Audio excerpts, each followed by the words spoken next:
오늘 저희들 열왕기 상서 22장 한 장을 같이 다루게 될 터인데, 항상 그러하듯이 앞에서부터 어떻게 이야기가 이어져 왔는지를 알지 못하면 그 이야기가 좀 쉽지 않은 그런 본문이기도 합니다. 또 그 안에 있는 내용들을 잘 살펴보면 지금 우리 신앙에도 참 경고가 되고 교훈이 되는 말씀이 있는데, 기록된 내용들을 우리가 바르게 알아갈 때 특별히 배경을 조금 다시 살펴봅시다. 여러분 잘 아시는 것처럼 이 아합이라는 사람이 아람과의 전쟁에서 두 번 크게 승리를 했죠. 그런데 이제 하나님께서 그 죽이라고 했던 아람 왕을 살려두었던 그런 일이 있었습니다. 아합에게서의 전투에서 큰 승리를 거두고 난 다음 한 3년쯤 시간이 지나게 됩니다. 그 3년 정도 시간이 지날 때 또 있었던 그 바깥 상황을 조금 이해할 필요가 있는데, 그 아수르가 침략을 해오게 되어집니다. 그때 이제 이 아람하고 또 남왕국, 북왕국 다 함께 연합을 해서 이 아수르를 물리치게 되어져요. 그래서 실제로 이제 853년 그 카르카르 전투라 그렇게 하는 전투였는데, 이 전투에 대한 기록이 남아 있습니다. 그 아수르 살마네셀 3세가 그 아람과 그리고 이스라엘을 침략을 했는데 그 기록에는 자기들이 승리했다는 거예요. 그런데 문제는 승리했는데 얻어간 게 아무것도 없다는 겁니다. 그 무슨 말이죠? 패배했는데 부끄러우니까 패배했다는 말을 쓰지 않은 거예요. 실제로는 이제 이 아람과 이스라엘 연합군이 크게 승리를 했고 그 침략자들을 다 몰아내게 된 것입니다. 그러니까 이 아합 입장에서는 여러 번 승리의 고치가 되어 있는 그런 입장이었고, 또 여호사밧은 역대기를 보면 잘 아시겠습니다마는 남왕국이 굉장히 아사에 이어서 여호사밧 하나님을 섬기는 그런 시대였기 때문에 그 왕들이 말년은 별로 안 좋았지만 아사 왕도 개혁군주였거든요. 여호사밧도 마찬가지였고, 그래서 남왕국 유다가 굉장히 세력이 막강하게 되어집니다. 그들이 가지고 있는 군사만 해도 한 118만쯤 될 정도로 그 굉장한 이 군사력을 갖고 있었기 때문에 그 북왕국이 그 남왕국에게 그 아부를 하듯이 그 자기 딸 아합의 그 딸을 남왕국으로 시집을 보낸 거예요. 그 시집을 보내놓고 난 다음에 다른 계산을 또 합니다. 이 이세벨과 아합 사이에 태어났던 이 딸이 아달랴라는 여자인데, 이 여자가 아주 독하고 악한 여자예요. 그래서 이 여자로 말미암아서 그 지금 막강한 남왕국을 좀 어떻게 흔들어 볼까 하는 마음도 있었던 겁니다. 그런 이제 우리가 배경을 조금 염두에 두고 이제 이 본문을 읽어 나가면 어렵지 않게 내용 이해가 될 것입니다. 아람과 이스라엘 사이에 전쟁이 없이 할 때, 이 전쟁이 없다는 말이 아람과 이스라엘 사이에 없었다는 뜻이지, 아수르가 침략해 온 것은 여기에 일부러 기록을 안 한 거예요. 특별히 이미 정황들은 그러한 정황들이 다 있었던 것이죠. 그리고 이제 3년을 지나게 된 겁니다. 심지어 연합에서 아수르까지 몰아내었던 그런 일이 있었죠. 그런데 문제는 그 아람 나라가 주기로 했던 그 모든 도시를 돌려주지를 않은 거예요. 그러니까 이 아합 입장에서는 열받는 것이죠. 그 베나다시 약속을 해놓고 주지를 않으니까. 그래서 이제 셋째 해쯤 되었을 때 유다의 여호사밧 왕이 이스라엘 왕에게로 내려갔다, 그렇게 되어 있습니다. 그 사돈을 이제 맺었으니까 관계를 맺고 있는 것이죠. 그때 이스라엘 왕이 그 신하들에게 말합니다. 길란 라못은 본래 우리의 것인 줄 너희가 알지 못하느냐. 누구 들으라고 하는 얘기죠? 여호사밧 들으라고. 그 여호사밧이 놀러 왔는데 갑자기 전쟁 얘기를 꺼내는 거예요. 이 사람이 좀 도와달라는 식으로. 근데 노골적으로 얘기를 안 하고 둘러 얘기를 하는 거죠. 여호사밧이 놀러 왔을 때 신하들에게 말한 겁니다. 길란 라못은 본래 우리 게 아니냐. 그런데 이 아람이 안 돌려준다. 그러면서 이제 한마디 하는 거죠.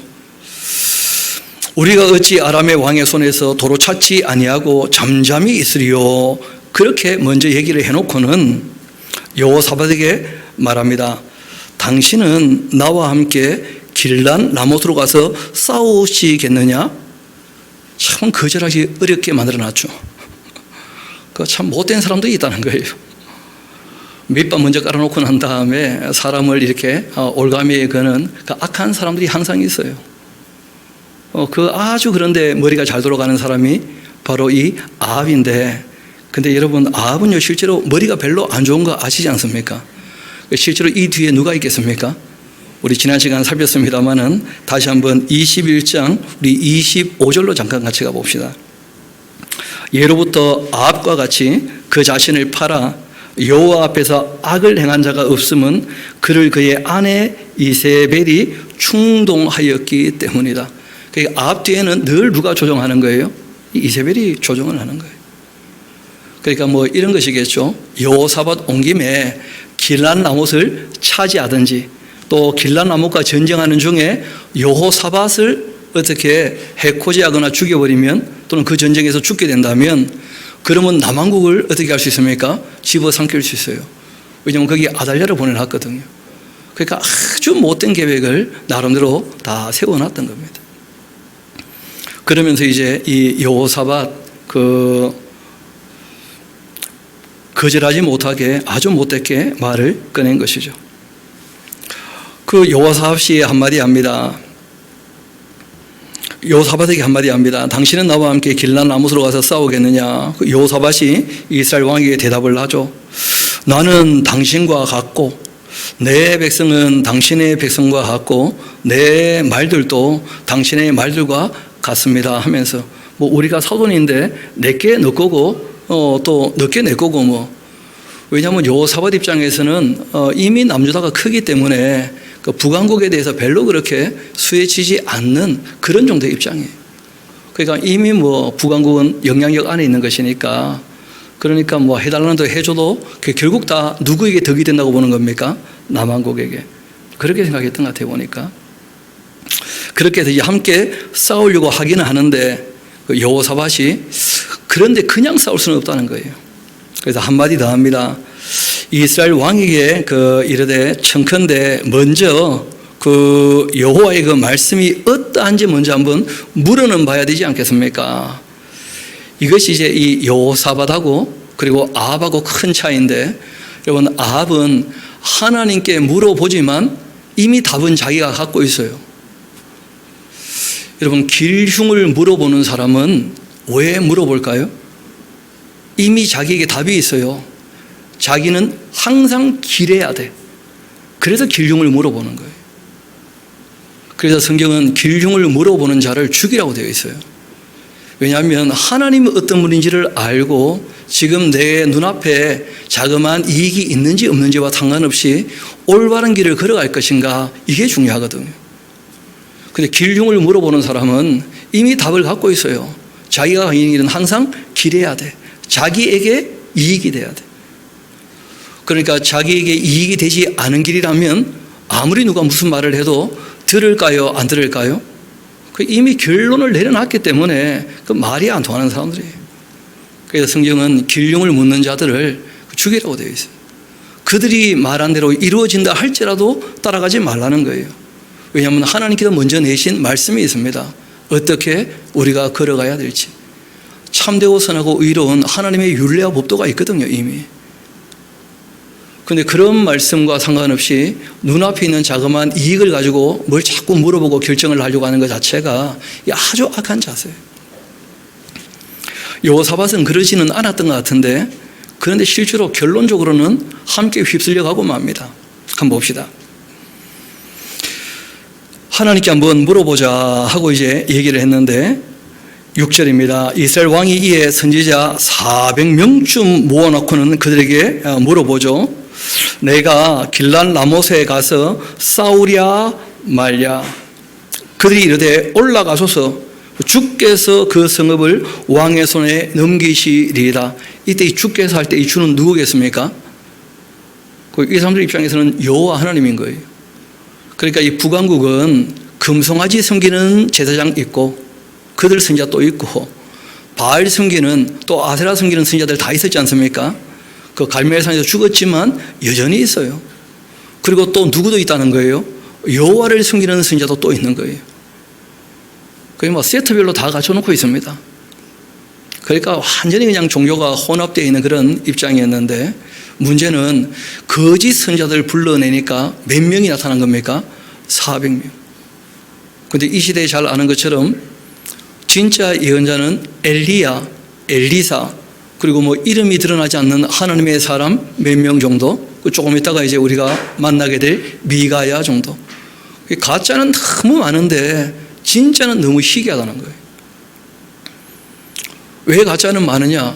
가짜는 사람들 듣고 싶은 얘기를 늘 해주거든요. 그러니까 늘 그냥 살 길이 열리는 거야. 사람들 눈앞에서. 그 진짜는 진짜를 얘기하면 사람들이 잘 안 들어주니까 그게 지금 나에게 무슨 이익이 되겠느냐 하면 잘 안 듣거든요. 그러니까 참 진짜들이 일하기가 이때도 참 쉽지가 않은 거예요. 여하튼 그 400명이나 나타나서 똑같이 얘기를 합니다.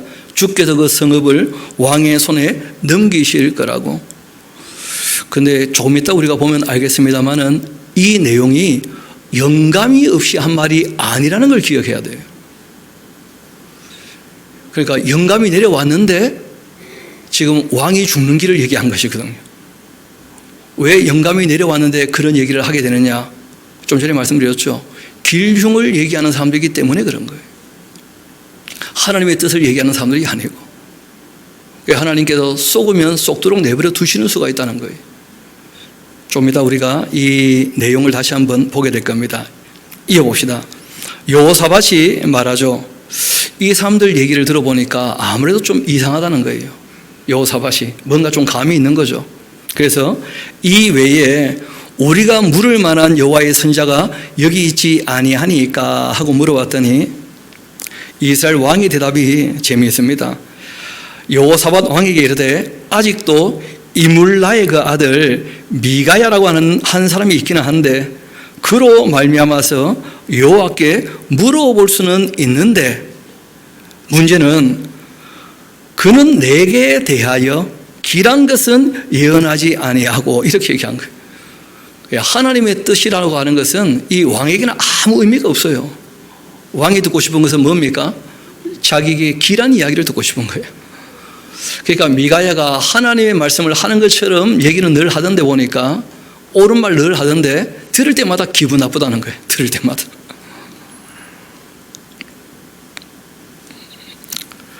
여호와께 물을 수는 있는데 그는 나에게 대하여 길한 것을 예언하지 않고 흉한 일만 예언하기로 내가 그를 미워합니다 하면서, 참 이런 사람 우리도 참 밉죠, 그죠? 이 아합은요 하나님이 미워하셔요. 회개하고 돌이켰을 때 잠깐 봐준 적이 있는데, 그런데 이 사람의 그 심보 자체가 그 심지가 너무 연약하고 심보가 못됐고, 그러니까 이제 늘 이세벨에게 휘둘리는 것이고, 그리고 이 사람 말하는 걸 잘 들어보면 자기밖에 몰라서 그래요. 하나님의 뜻도 중요한 게 아니고 다른 사람들의 삶도 별로 중요한 게 아니라 자기밖에 몰라요. 자기밖에. 그래서 나에게 길하냐 길하지 않느냐 이게 뭐 자기에게는 최고의 길이라 그렇게 착각을 하는 거죠. 그래서 미워한다는 거예요. 이 미가야를. 여호사밧이 말합니다. 왕은 그런 말씀 마십시오. 누가 들어봐도 너무 이기적인 말이니까 그런 말 하지 마시고, 이스라엘의 그 왕이 한 내시를 불러 이르되 이물라의 그 아들 미가야를 속히 오게 하라 그렇게 했는데, 이스라엘 왕과 또 유다의 그 여호사밧 왕이 왕복을 입고서 사마리아 성문 어기 광장에서 각기 왕좌에 앉아 있고 모든 선지자가 그들의 그 앞에서 예언을 하고 있어요. 여전히. 그때 이제 그나아나의 그 아들 시드기야라고 하는 사람들이 자기를 위하여, 항상 이런 식의 표현이 나오죠, 그렇죠? 자기를 위하여 철로 뿔들을 만들어 가지고는 뭐라고 하느냐면 여호와의 그 말씀이 왕이 이것들로 아람 사람을 찔러 진멸하리라 그렇게 하셨다는 거예요. 그러니까 하나님의 뜻이 어떠합니다 이런 게 아니고 자기를 위하여 하나님의 뜻을 얘기하는 거예요. 그러니까 진짜가 아닌 거죠. 당연히 거짓입니다. 모든 선지자도 그와 같이 예언하여 이르기를 길랄 라못으로 올라가 승리를 얻으소서 여호와께서 그 성읍을 왕의 손에 넘기실 겁니다 하면서 400명이 똑같이 얘기하고 또 막 이 철로 뿔까지 만들어 들고 와가지고 막 휘저으면서 막 얘기하니까 그거 가지고 싸우면 이길 것처럼 보이는 거라. 흥분되지 않겠어요? 그런데 딱 한 사람 미가야가 그렇지 않다고 하니까. 그런데 미가야가 처음부터 그렇게 얘기한 건 아니거든요. 우리 한번 좀 더 들어봅시다. 그렇게 이제 분위기는 막 무르익고 있는데 미가야를 데리고 간 사람이 있었습니다. 그 사람이 가서 얘기하죠. 미가야에게 선지자들의 그 말이 지금 하나같이 왕에게 길하게 얘기하고 있으니까 청컨대 당신의 그 말도 그들 중 한 사람의 말처럼 길하게 하십시오. 분위기 좀 맞춰주라는 거예요. 그 이유는 그런 거죠. 미가야가 올바른 말을 하면 왕은 기분 나빠해. 그럼 왕이 자기가 기분 나쁘면 누구한테 화를 쏟는 거죠? 아래 사람들이지 뭐. 그러니까 피곤한 거예요. 이 계급 사회는 어쩔 수 없거든요. 그러니까 이제 부탁을 합니다. 분위기 좀 맞춰주라고. 그 미가야가 한마디 하죠. 여호와께서 살아계심을 두고 맹세하는데 여호와께서 나에게 말씀하시는 것 곧 그것을 내가 말하지 않겠느냐. 그렇게 얘기를 하고는 이에 왕에게 말합니다. 왕이 그에게 이르되 미가야야 우리가 길란라못으로 싸우러 가랴 또는 말랴. 이렇게 하니까 미가야가 별로 대답할 마음이 없는 거예요. 왜냐하면 말한다고 바꿀 사람도 아니거든. 이미 결정해놓고는 뭘 물어봐. 그러니까 미가야가 그냥 한마디 합니다. 그가 왕께 이르되 올라가서 승리를 얻으십시오. 갈 거면서 왜 물어보냐는 거예요. 내 말 들을 것도 아니면서. 여호와께도 그 성읍 왕에게 넘기실 겁니다. 가십시오. 그렇게 이제 얘기를 합니다. 근데 왕도 알아요. 미가야 말을 들어보니까 미가야가 분위기는 맞추는 것이 진짜를 말하는 게 아니야. 왕이 그에게 한마디 더 합니다. 내가 몇 번이나 너에게 맹세하게 하여야 너가 여호와의 이름으로 진실한 것으로만 내게 말하겠느냐. 제가 이 대화들을 보면서 사람이 그럴 수 있겠다 싶어요. 진실은 알고 싶어 하면서 진실을 말해주면 기분 나빠해. 그리고 자기는 자기가 원하는 대로 하겠다는 거야 그냥. 그게 참 사람의 마음이 묘한 거죠 보면. 이사야서에도 그런 말씀이 있죠. 입술로는 나를 공경하는데 마음이 어떻다는 거예요? 내게서 멀다 하면서. 그게 알고 보면 다 외식인 거예요. 외식. 남들 보기에 어떠하냐. 지금 여호사밧 보고 있으니까 그럴듯하게 얘기하는 것뿐이지 이미 자기 마음은 그러지 않은 거예요. 좀 더 봅시다. 그때 미가야가 말합니다.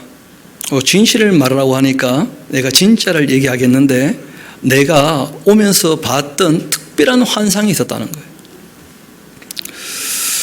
온 이스라엘이 목자 없는 양같이 산에 흩어졌고 여호와의 말씀이 이 물에게는 주인이 없으니 각각 평안히 자기의 집으로 돌아갈 것이라 그렇게 하셨습니다. 하나님이 정말 알려주신 것은 뭐냐면 그 전쟁에서 아합은 죽을 거라는 거예요.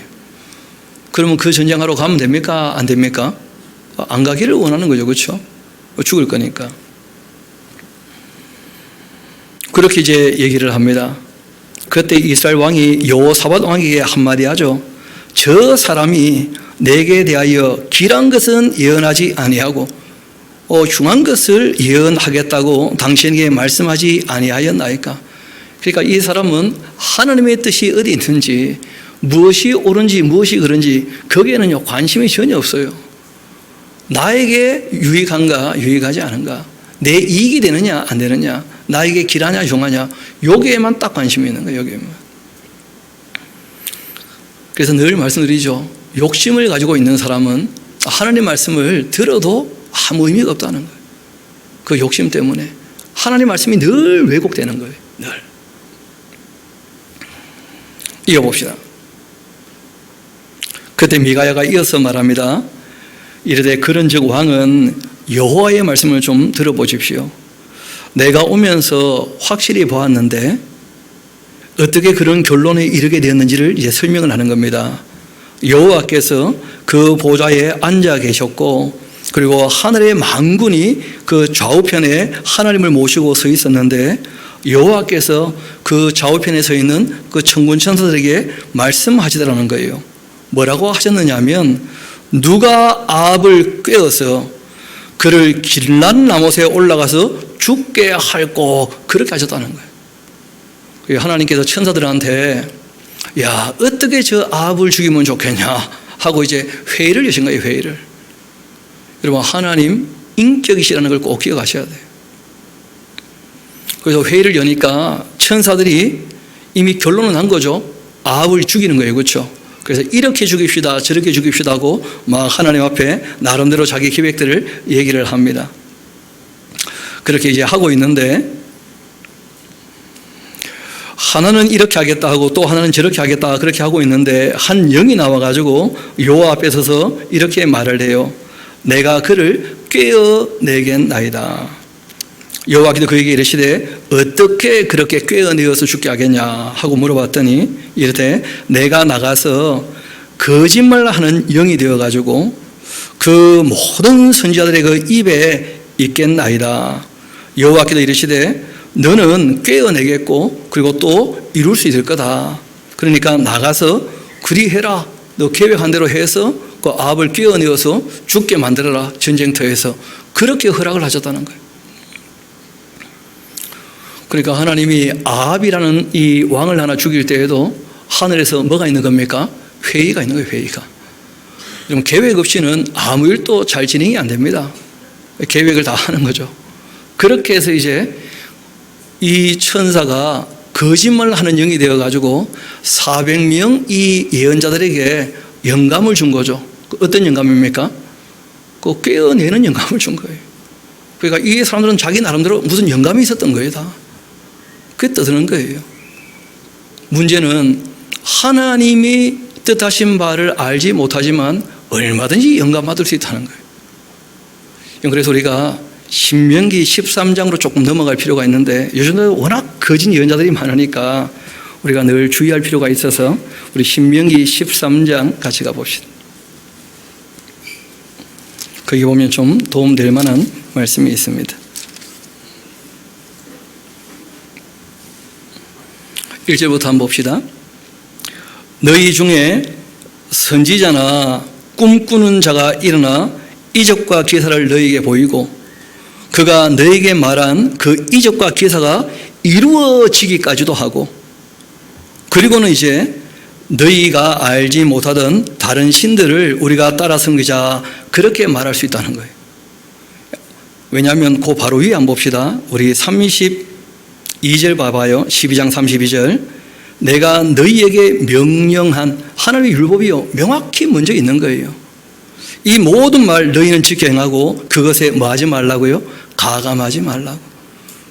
하나님 말씀이 명확히 있는데 그런데 이제 길흉을 얘기하는 자들이 있는 것이죠. 이어봅시다. 너는 그 선지자나 꿈꾸는 자의 말을 청종하지 말아야 한다. 이적과 기사가 이루어진다 할지라도 기록된 말씀이 명확하니까 그 말씀을 따라 살아야지. 그 계명을 쫓아서 너는 그 선지자나 꿈꾸는 자의 말을 청종하지 마라. 이는 너희의 하나님 여호와께서 너희가 마음을 다하고 뜻을 다하여 너희 하나님 여호와를 사랑하는 여부를 알려고 하사 너희를 뭐 하시는 겁니까? 테스트 해보시는 거예요. 하나님을 사랑하는 사람은 어떻게 삽니까? 그 계명을 지키는 것이거든요. 눈앞에 길흉에 대한 문제가 아니고. 왜냐하면 세상이 악하면 하나님의 뜻을 따를 때 얼마든지 핍박이 있고 환난이 있을 수 있어요. 길한 것을 따라가는 게 아니라는 거예요. 우리의 걸음이라는 것이. 이어 말씀하십니다. 너희는 너희의 하나님 여호와를 따르며 그를 경외하며 그 명령을 지키며 그 목소리를 청종하고 그를 섬기며 그를 의지하며 그런 선지자 꿈꾸는 자는 죽여야 한다.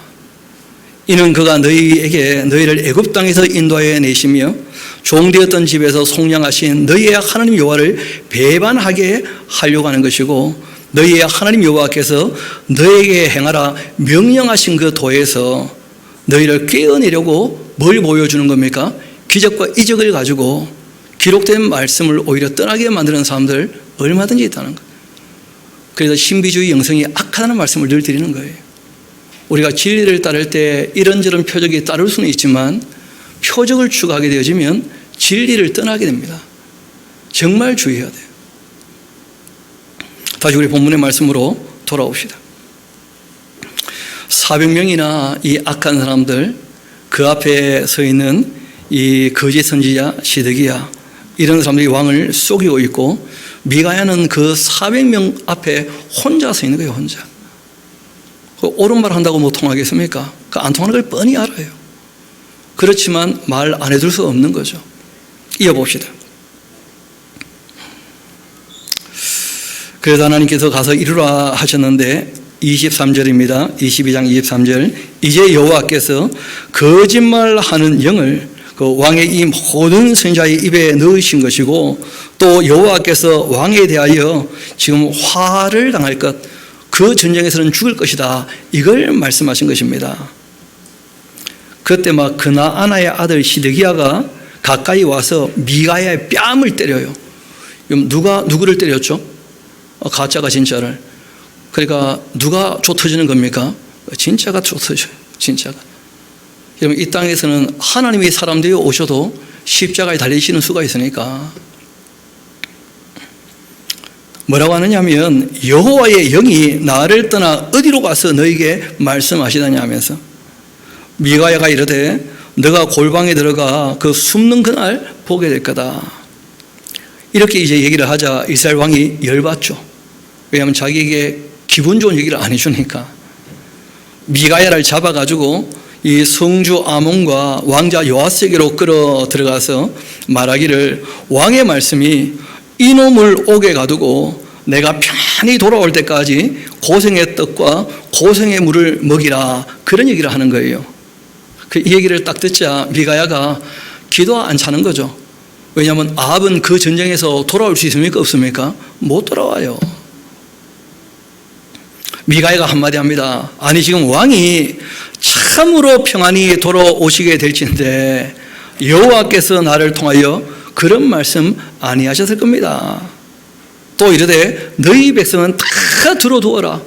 누구 말이 옳은지 시간이 지나면 확인될 거니까. 왕은 이 전쟁에 나가서 돌아오지 못할 거라는 거예요. 그런데 문제는 아합도 아합인데 여호사밧이라는 사람도 이상한 사람이라. 아니, 본인이 여호와의 말씀을 좀 들어보자면서요. 그러면 미가야 말 들어봤던 거 아닙니까? 그러면 그 전쟁에 나가야 됩니까? 안 나가야 됩니까? 그 여호사밧은 왜 또 따라 나서는지 모르겠어요. 참 복이 없는 사람이에요. 우리 한번 시편 1편 같이 한가 봅시다. 그 시편 1편에 복된 사람에 대하여 말씀하신 내용이 있는데, 우리 1절, 2절까지만 한번 같이 읽어봅시다. 우리는 또 어떻게 해야 될 것인가? 1절, 2절 같이 한번 읽어봅시다. 시작. 복 있는 사람은 악인들의 꾀를 따르지 아니하며 죄인들의 길에 서지 아니하며 오만한 자들의 자리에 앉지 아니하고 오직 여호와의 율법을 즐거워하여 그의 율법을 주야로 묵상하는도다. 아멘. 그래서 참 여호사밧은 어떻게 봤을 때 복이 없는 사람이에요. 이 악한 사람의 꾀를 지금 따라가는 것이거든요. 그런데 그 이유가 있었죠.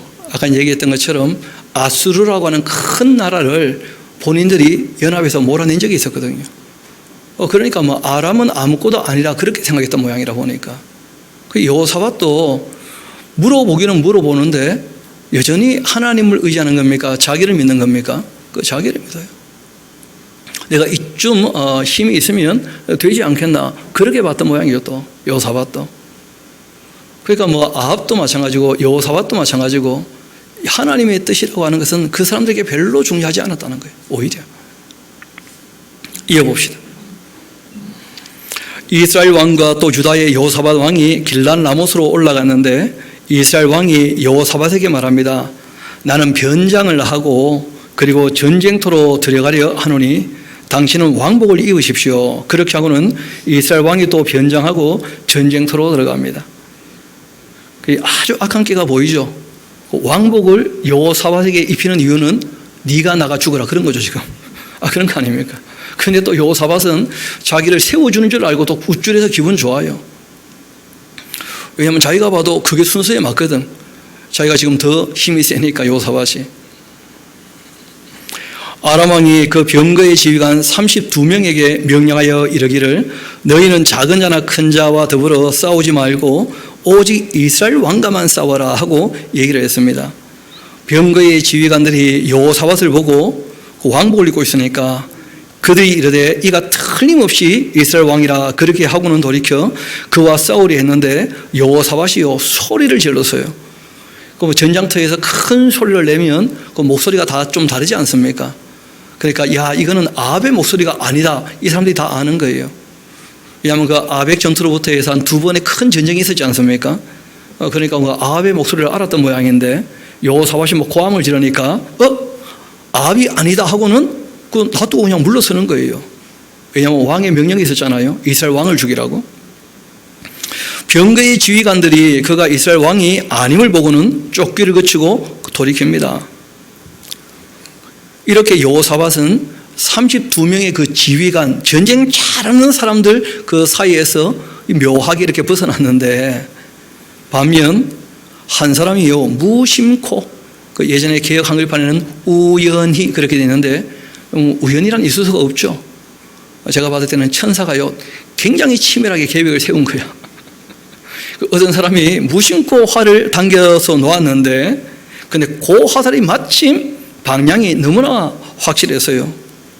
이스라엘 왕의 그 갑옷으로 날아갔고 그 이스라엘 왕의 갑옷 솔기를 맞췄다는 거예요. 솔기를. 그러면 그 갑옷이라고 하는 것이 원래 멀리서 화살 날아오면 다 막아내거든요. 원래가. 그런데 그 갑옷과 갑옷 사이에 몸을 움직이기 쉽게 하기 위해서 틈이 있어요. 그 틈은 손을 내리면 잘 안 보이는데 우리 몸은 운동을 하면서 길게 펴면 뭐가 보이는 거죠. 거기에 그냥 화살이 표 하고 꼽힌 거예요. 그러니까 뭐 천사가 타이밍을 기가 막히게 맞춘 거 아니겠어요? 무심코 쐈던 화살이었는데 왕을 향하여 쏜 것도 아니었는데 제가 생각할 때는 천사가 들고 뛰었나 싶기도 해요. 딱 쳤거든요. 그랬는지 이 전쟁에서 이제 이 아합이 그래서 이제 죽게 되는데 이어봅시다. 그 갑옷 솔기를 마친지라 왕이 그 병거 모는 자에게 말합니다. 내가 부상하였다. 너희의 손을 돌려서 내가 전쟁터에서 나갈 수 있게 하라. 그 말을 했는데 그러나 바로 그날 전쟁이 아주 맹렬하게 되었다는 거예요. 그래서 이 왕이 병거 가운데에 붙들려 서가지고는 한 걸음도 밖으로 못 나가고 거기서 뺑뺑이 도는 거죠. 아람 사람 막다가 저녁에 이르러 피를 너무 많이 흘렸는지 죽고 말았어요. 그렇게 상처에 피가 흘려 병거 바닥에 고이게 되었고 해가 진녘에 진중에서 외치는 소리가 있었는데 각기 성읍으로 또는 각기 본향으로 가라 그렇게 했습니다. 왕은 이미 죽고 말았고 그 시체를 메어서 사마리아에 이르러 왕을 사마리아에 장사합니다. 그 병거를 사마리아 못에서 씻음에 개들이 그 피를 핥았는데 여호와께서 하신 말씀과 같이 되었고 거기는 창기들이 목욕하는 곳이었다는 거예요. 하나님께서 그렇게 이 아합이라는 사람을 그렇게 비참하게 말씀하신 대로 죽게 만드시고 그리고는 그 마지막이 좋지 않죠. 아합에 남은 그 행적과 그가 행한 모든 일, 그가 건축한 상하궁 이런 거 보면 이 사람이 얼마나 사치했는지 향락을 누렸는지를 알 수 있어요. 여러분 솔로몬 같은 왕도 상하를 가지고 의자 정도 만들었다고 되어 있거든요. 그런데 이 정신 나간 왕이요 상하를 가지고 궁을 만들어요. 궁을. 그가 건축한 모든 성읍 다 이스라엘 왕 역대일하게 기록되지 아니했냐. 아합이 그 조상들과 함께 자고 그 아들 아시아가 대신하여 왕이 되었다. 그리고 남한국 여호사밧 왕에 대한 얘기를 조금 더 하고 있습니다. 이스라엘의 그 아합 왕 제4년 그 아사의 아들 여호사밧이 이제 유다 왕 되었는데 여호사밧이 왕이 될 때는 나이가 35세였고 이 예루살렘에서 25년 통치하는 동안 이 아합, 아시아, 요람 5년까지 이 여호사밧이 왕이 되어 있거든요. 그의 어머니 이름은 아수바라 실리의 딸이었다. 여호사밧이 그 아버지 아사의 모든 길로 행하고 돌이키지 않고 여호와 앞에서 정직히 행하였는데 그러나 산당은 폐하지 아니했고 그 백성이 아직도 산당에서 제사를 드리며 분향했는데 문제는 이 여호사밧이 이스라엘 왕과 더불어 어떻게 지냈다는 거예요? 화평하게. 그 악인들의 죄를 따르면 안 되는데 죄인들이 가는 길에 서면 안 되거든요. 오만한 자리에 앉으면 안 되고. 그런데 여호사밧이 딱 그렇게 한 거예요. 우리가 하나님 말씀을 따른다고 할 때 자세도 굉장히 중요하다는 거예요. 정말 사랑하는 마음으로 겸손한 자세로 따르냐는 거예요. 어떤 사람은 하나님 말씀 따른다고 교만해지는 사람이 있어요. 내가 얼마나 말씀 잘 지키는데 하면서 그 이상한 자세가 나온다는 거예요. 그 신약에 보면 그런 말씀들이 있거든요. 하나님의 일을 할 때에도 어떻게 한다고요? 허영과 다툼을 가지고 하는 사람들 얼마든지 있다는 거예요. 오늘 우리가 함께 또 교독했던 말씀들 보면 구제를 해도 어떻게 할 수 있다고요? 외식하는 것으로. 기도를 해도 외식함으로. 그러니까 사람이 실제로 그 자세가 어떠냐는 게 굉장히 중요합니다. 하나님 앞에서. 사람을 대할 때도 마찬가지고. 신앙생활 할 때 자기가 주인이 되어 있으면 오만하게 되어지고 거만하게 되어지고 자기가 모든 일에 결론을 내려야 돼. 주님의 뜻은 중요한 게 아니고 자기 뜻대로 다 돼야 되는 그런 사람들이 있어요. 그런 사람들 자신을 돌아봐야 됩니다.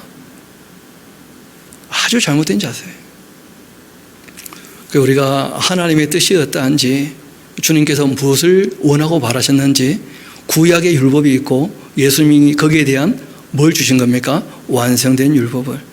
그래서 우리가 주님께서 하신 말씀을 따라서 이 결론을 내렸는지를 늘 살펴봐야 돼요. 주신 말씀이 먼저 있으니까.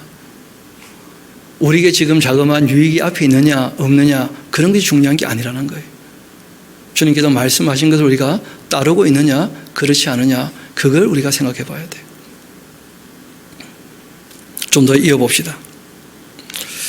그렇게 이제 여호사밧은 이스라엘 왕과 더불어 화평을 했다. 여호사밧의 그 남은 사적, 그가 부렸던 그 권세, 그가 또 어떻게 전쟁했는지 이런 건 다 유다왕 역대지락에 기록되지 아니했느냐. 그가 그 아버지 아사의 시대에 남아있던 남색하는 자들 그 땅에서 쫓아내었다. 그 여호사밧은 잘한 것도 있었는데 또 그렇지 않으면 또 얼마든지 있었다는 거예요. 그때 에돔에는 그 왕이 없고 섭중왕이 있었다. 굳이 이런 얘기를 하는 이유가 뭐냐면 여호사밧의 그 권세를 좀 얘기하려고 그래요. 솔로몬 때도 이 에돔에 대하여 그 세력이 이미 남왕국에 있었기 때문에 에시온 게벨이라고 하는 에돔에 있는 그 항구를 마음껏 썼거든요. 그 사해바다에 있는 그 항구가 있지 않습니까? 그런 것처럼 이 여호사밧 때도 그렇게 에돔의 왕이 없고 섭중왕이 있었기 때문에 여호사밧이 다지스의 그 선박을 제조하고서 오빌로 금을 구하려 보내려 했는데 그 배가 에시온 게벨에 있었는데 문제는 그 배가 파선했다는 거예요. 하나님 별로 마음에 안 들었던 모양이죠. 그렇죠? 그런 것이다. 그래서 가지 못하게 되었습니다. 하면 또 그러할 때 아합의 아들 아시야가 여호사밧에게 말하죠. 내 종으로 당신의 종과 함께 배에 가기 그렇게 하라. 그렇게 이제 얘기를 했는데 여호사밧이 그런 걸 허락지 않습니다. 이런 걸 보면 남왕국 북왕국의 그 힘의 균형이 어떠한지를 우리가 알만 하죠. 그렇게 이제 이 여호사밧이라는 사람이 그렇게 크게 세력을 갖고 있었지만 이 아합에게 속아 살고 이세벨에게 실제로는 휘둘리고 있는데 자신은 그걸 잘 알지 못해요. 사람이 너무 착해. 그런데 얼마나 착하냐? 누가 그러더라고요. 하나님보다 더 착해. 하나님이 미워하는 사람을 자기는 괜찮게 여기는 거예요. 그래서 다시 말씀드립니다마는 오만한 자들의 자리에 앉으면 안 돼요. 죄인의 길에 서면 안 되고 거짓된 사람들과 함께하는 것 하나님께서 그걸 좋아하지 않으십니다. 착한 사람 컴플렉스 그런 말이 있어요. 분별력이 없으면 안 된다는 거예요. 우리가 참되게 그리고 선하게 의롭게 아름답게 우리가 분별력을 가지고 선을 행해야지 스스로 생각하는 선은 선이 아닐 수 있다는 거예요. 오히려 하나님의 뜻이 더 명확하니까. 이어봅시다. 여호사밧이 그 조상들과 함께 자고 그 조상 다윗성에 그 조상들과 함께 장사되고 그 아들 이제 여호람이 대신하여 왕이 되었는데, 여호람 부인이 누구라고요? 이세벨이라는 여자죠. 이 아달랴라는 여자죠.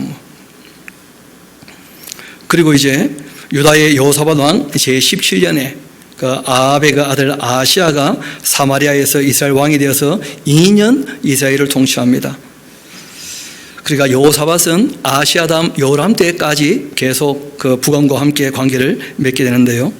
그가 여호와 앞에서 악을 행하여 그 아버지의 그 길과 그 어머니의 길과 이스라엘에게 범죄하게 한 느밧의 아들 여로보암의 길로 그렇게 행하였다.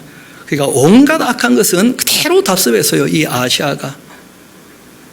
그렇기 때문에 이제 이어지는 이야기가 뭐냐면 엘리야의 그 마지막 사역이거든요.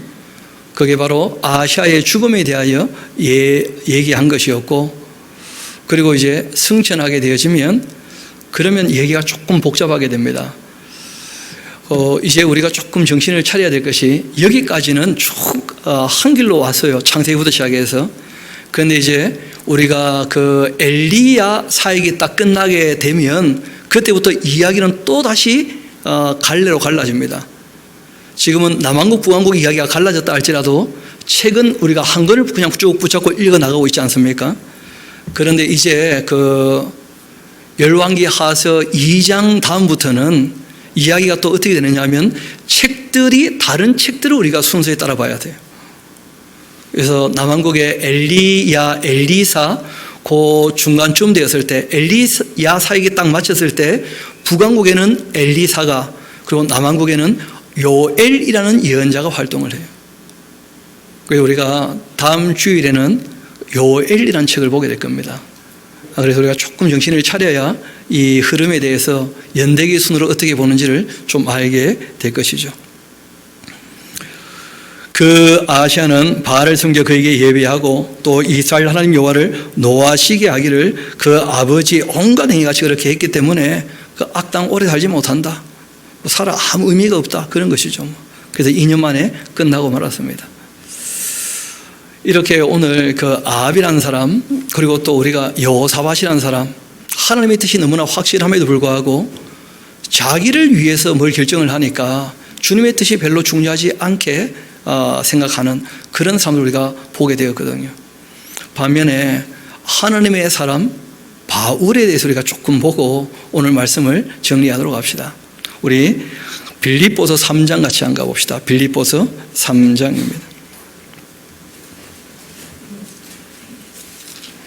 잘 아시는 것처럼 이 빌립보 교회에 유오디아, 순두기 하는 이분들은 나름대로 다 신앙 좋은 사람이라고 자처하는 사람이었지만 하나님의 일을 할 때 어떤 자세로 일을 했었습니까? 오만한 자세를 가지고 허영과 다툼을 가지고. 그런 사람들을 지도할 때 바울이 했던 말이 있었다는 거예요.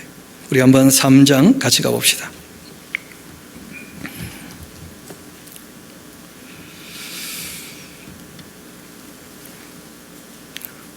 이왕이면 1절부터 한번 봅시다. 1절부터 3장 1절부터 끝으로 나의 형제들아 주 안에서 기뻐하라. 주님 안에서 너희에게 같은 말 쓰는 것 너희에게는 수고로움도 없고 너희에게는 안전하지 않겠는가?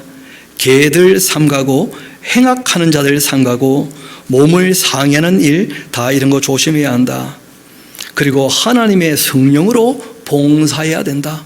그래야지 겸손하게 되는 거예요. 내가 뭘 했다 이런 말이 없게 되거든요. 성령으로 봉사를 해야. 자기가 봉사하면 이제 내가 이만큼 했는데 나를 안 알아주나, 그런 문제가 되는 것이죠. 그래서 예수로 자랑하고 육체를 신뢰하지 아니하는 우리가 진짜 할례파 아니겠느냐. 그러나 나도 육체를 신뢰할 만한 사람이고 만일 누구든지 다른 이가 육체를 신뢰할 것이 있는 줄로 생각하면 나는 더욱 그러한 사람이다. 나는 8일 만에 할례를 받기도 했고 이스라엘 족속이기도 하고 베냐민 지파고 히브리인 중에 히브리인이기도 하고 율법으로는 바리새인이고 열심으로 내가 이 유대교에 속해 있을 때는 주님의 몸된 교회를 박해하기도 했고 율법의 율법이 요구하는 정도의 수준의 삶이라고 한다면 나는 흠이 없이 살았던 사람이다. 그러나 무엇이든지 간에 나에게 유익하던 것을 내가 그리스도를 위하여서 다 뭐로 여긴다는 거예요? 해로 여길 것이다. 더 이상 자기를 위하여 살지 않기로 했다는 거예요. 왜냐하면 사랑이라는 것이 속성이 그러하거든요. 서로를 위해 줄 때 참된 행복이 오는 것이고 사랑이 이루어지는 것이니까 하나님이 우리를 위해 주신다는 것이 확실하다면 우리가 이제 주를 위하여 살아가는 것이죠. 그거는 뭐 부부 관계도 다 마찬가지인 원리인 것이고 부모와 자녀 관계도 다 마찬가지고 친구 간의 관계에서도 사랑의 원리는 똑같습니다. 전부를 주고 전부를 요구하는 것이니까요. 그래서 바울은 얘기합니다. 내가 그리스도를 위하여서 자기가 자기를 위하던 것은 다 뭐로 여긴다고요? 해로 여길 뿐더러 또한 모든 것 해로 여김을 내 주 그리스도 예수를 그 아는 지식이 가장 고상하기 때문이다. 왜냐하면 예수님을 알아보니까 정말 우리를 위하여 목숨까지 내어놓으시더라고요. 정말 우리를 위하여 다 주시더라는 거예요. 그리고 정말 모든 걸 요구하시죠. 다 줬으니까 전부를 원하시는 거예요. 그게 사랑의 속성이니까. 예수님이 어떤 분인지를 알게 되면 알게 될수록 얼마나 나를 위해 주시는지를 깨닫게 되는 거예요.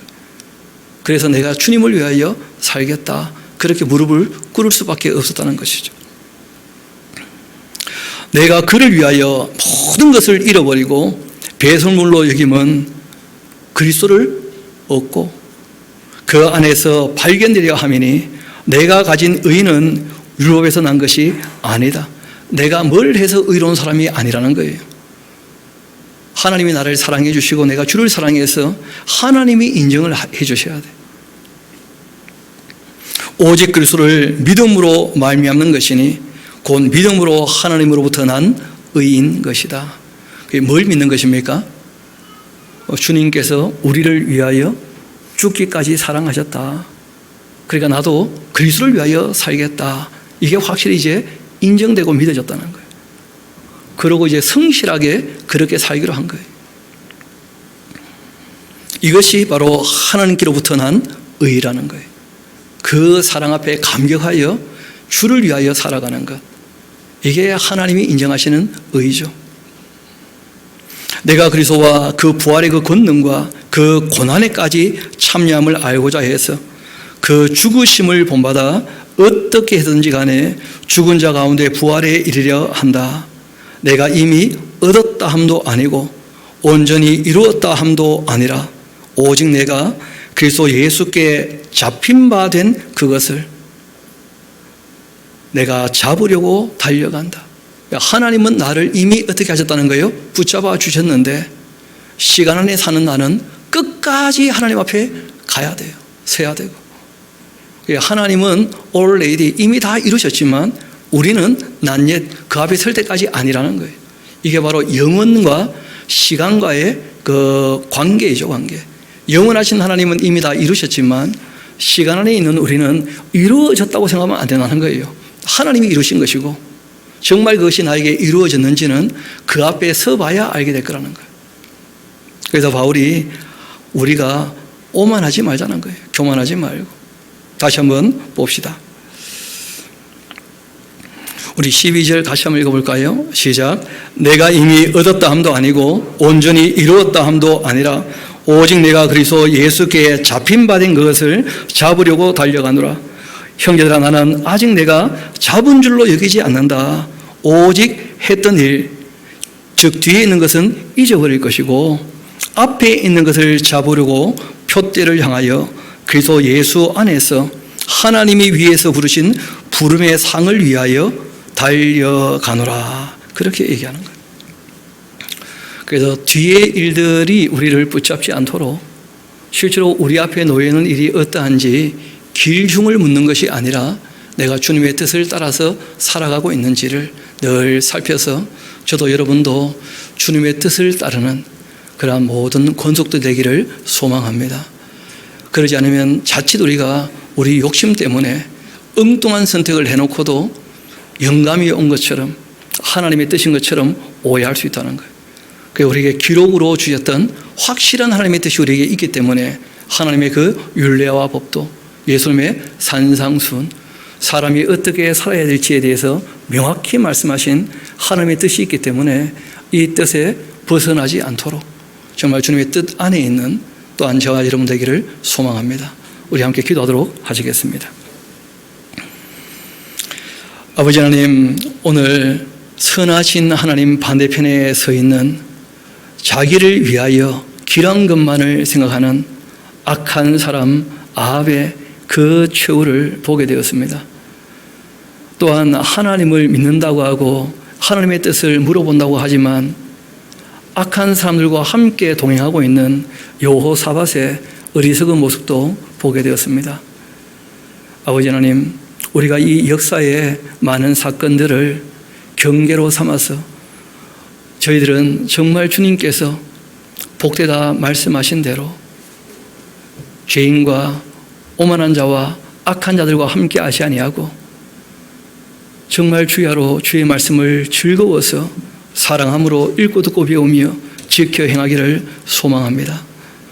주님께서 이루신 일들 우리 삶 가운데 우리가 이루어가며 살기를 소망하오니 아버지 하나님, 기록한 말씀대로 우리가 주님의 뜻을 잃지 아니하고 우리 마음으로 늘 이 말씀을 새겨 넣어서 우리의 마음을 씻어내며 그렇게 이 험난하고 어둡고 악한 이 세상을 헤쳐나가기를 소망합니다.